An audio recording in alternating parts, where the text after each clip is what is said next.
बिस्मिल्लाहिर्रहमानिर्रहीम। अस्सलाम वालेकुम। मेरा नाम डॉक्टर कौसर अब्बास शाह है। मैं FCPS एनेस्थीसियोलॉजिस्ट हूँ और मैं अपना डॉक्टर फोरम के प्लेटफार्म से बात करना चाह रहा हूँ आप लोगों से। बेसिकली आपको बुनियादी तौर पर ये बताना चाह रहा था कि जो एनेस्थीसिया है यानी शोबा बेहोशी, इसका मतलब ये है कि ये ऐसा शोबा है जो ऑपरेशन के दौरान मरीज़ को सर्जरी जो उसकी ऑपरेशन होता है उसमें बग़ैर पेन के बग़ैर दर्द के ऑपरेशन को के लिए सहूलत मुहैया की जाती है मरीज़ों को। तो इसमें बस बेसिकली जो बेहोशी के तरीके हैं वो दो तरह के होते हैं। एक तो ये होता है कि जी पूरा बेहोश किया जाए जिसको जनरल एनेस्थीसिया कहते हैं, और दूसरा होता है जिसको रीजनल एनेस्थीसिया बोलते हैं, यानी जिस जगह का ऑपरेशन है उस जगह को इंजेक्शन लगा के सुन्न किया जाए ताकि ऑपरेशन हो जाए और मरीज़ को किसी किस्म का दर्द वगैरह ना हो। ठीक है जी।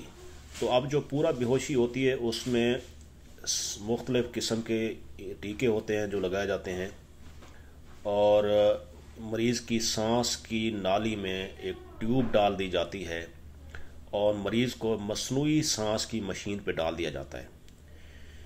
तो जो पूरी बेहोशी होती है उसमें अमूमन जो है ना, जो ज़्यादातर ऑपरेशन होते हैं वो आप यूँ कह लें कि जो आपके छाती से ऊपर ऊपर जो ऑपरेशन है, ज़्यादातर इस तरह के ऑपरेशन के लिए बेहतर ऑप्शन पूरे बेहोशी की होती है।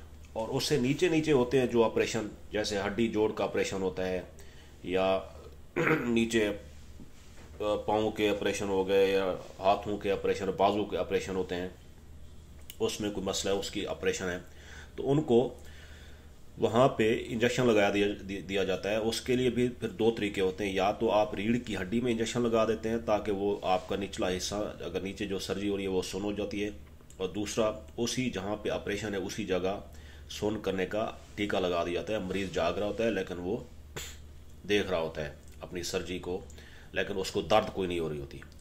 तो इसमें जो रीजनल एनेस्थीसिया या जो जिस एरिया की ऑपरेशन है उस जगह की जो सर्जरी होती है उसको सुन करके जो ऑपरेशन किए जाते हैं उसमें आप कह लें कि जी पेचीदगियाँ कम होती हैं, और जो पूरा बेहोशी की जाती है उसमें थोड़ी पेचीदगियाँ ज़्यादा होती हैं। लेकिन इसमें यह है कि ये दोनों चीज़ें मरीज़ की चॉइस पे होता है कि मरीज़ कौन सा एनेस्थीसिया चाहता है, किस तरह की बेहोशी चाहता है अपने ऑपरेशन के लिए। तो आप लोगों को बताने का ये मकसद था कि जिस तरह ऑपरेशन के लिए आप सर्जन चॉइस करते हैं कि यार इस सर्जन से ऑपरेशन कराया जाए, तो इसी तरह आजकल हर जगह पे अच्छे क्वालिफाइड एनेस्थेटिस्ट भी अवेलेबल हैं।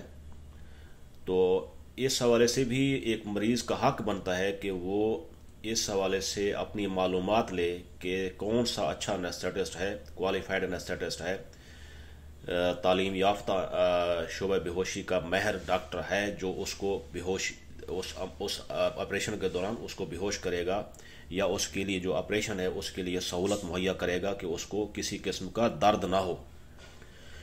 तो मरीज़ों के लिए मेरी यही एक एडवाइस थी, नसीहत थी कि वो जब भी ऑपरेशन करवाएं किसी भी सर्जन से तो उससे ये भी पूछें कि हमें कौन सा डॉक्टर इस ऑपरेशन के लिए हमें बेहोश करेगा या हमारी इस सर्जरी से हमें दर्द से बचाएगा। तो ये लाजमी पूछा करें और उस डॉक्टर से पहले मिल लिया करें ताकि वो आप और उससे डिस्कस करें जो भी आपके ऑपरेशन के दौरान बेहोशी के जो भी तरीके उसके पास हैं, उनसे पूछें कि इस ऑपरेशन के लिए कौन कौन से तरीके ऑप्शन हैं और कौन कौन से ऑप्शन में कम से कम पेचीदगियाँ हैं। वो आप उनसे मालूमात लें, डिस्कस करें और फिर आप चॉइस करें, और वो चॉइस आप अपने उस डॉक्टर को बताएं कि मैं ये एनेस्थीसिया या ये तरीका बेहोशी चाहता हूँ अपने इस ऑपरेशन के लिए।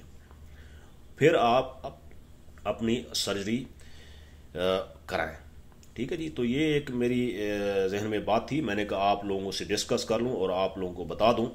तो इस हवाले से जब भी आप इसी हवाले से कोई मसला हो तो मैंने अपना नंबर दे दिया है, आप मुझसे रब्ता कर सकते हैं।